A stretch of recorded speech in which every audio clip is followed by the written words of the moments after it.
So we're going to talk for a few minutes about the collective action problems that plagued the U.S. in the time before the Constitution.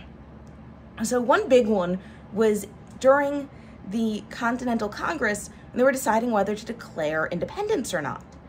Because they realized that if some of the colonies didn't join in this declaration, that the entire endeavor would fail. And that's illustrated by this pretty famous cartoon of the time. You probably saw this if you took the AP US exam. Now, when the drafters of the Declaration of Independence, that's Thomas Jefferson and four others who get a lot less credit, they drafted more than the 27 grievances that we know today as part of that document. One of the major grievances that got left out was that the king had allowed the slave trade to continue.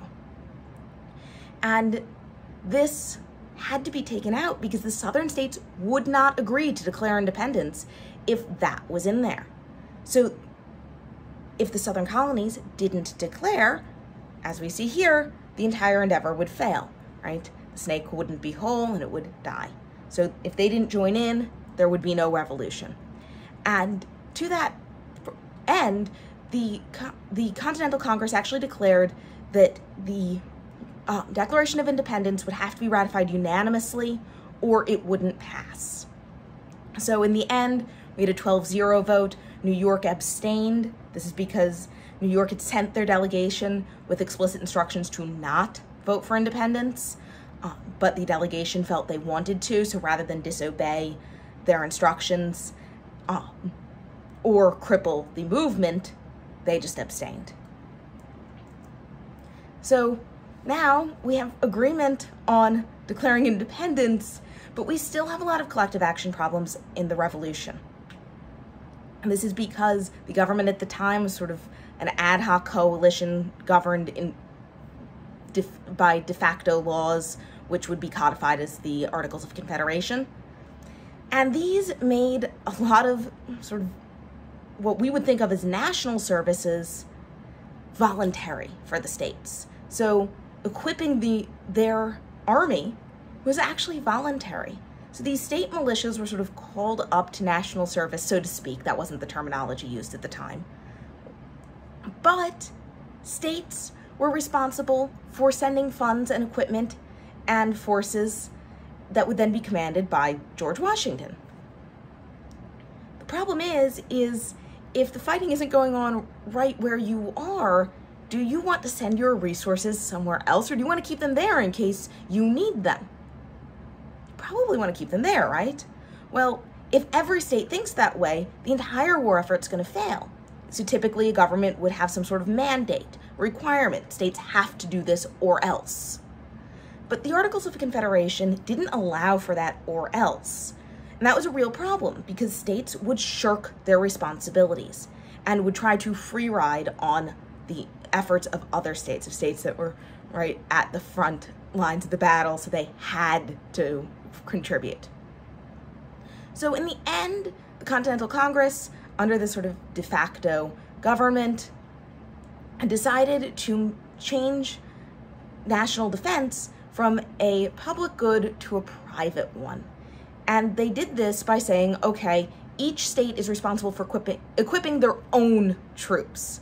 So New York has to send equipment to the New York troops no matter where they are fighting. Which seems like a good idea, right? New York's going to be incentivized to equip their own troops because if their own troops aren't equipped by New York, they won't be equipped at all, and that's obviously a problem. We don't want to send our, New York sons, because obviously at the time it was men fighting, down to wherever the battles are happening at the time without the proper equipment. The problem is now it's a logistical nightmare, right? How do we get the New York equipment to the New York troops? What happens if the New York troops are scattered, fighting in different regions of the war? How do we know exactly which troops are which if they're all fighting under the same banner? So this became a really big problem in and of itself. And at the end of the day, between the desire to shirk responsibility and free ride, we ended up in kind of a mess. And while counterfactuals are dangerous, had we not gotten help, the war probably would have ended differently. But we did get help.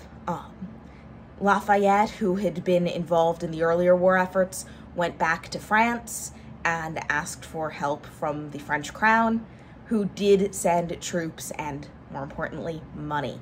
So we were able to get out of the situation through the help of primarily the French. The Netherlands helped as well. Why these countries? Well, the enemy of my enemy is my friend, and they were both enemies with Britain. So they were happy to help us because it would weaken the British crown.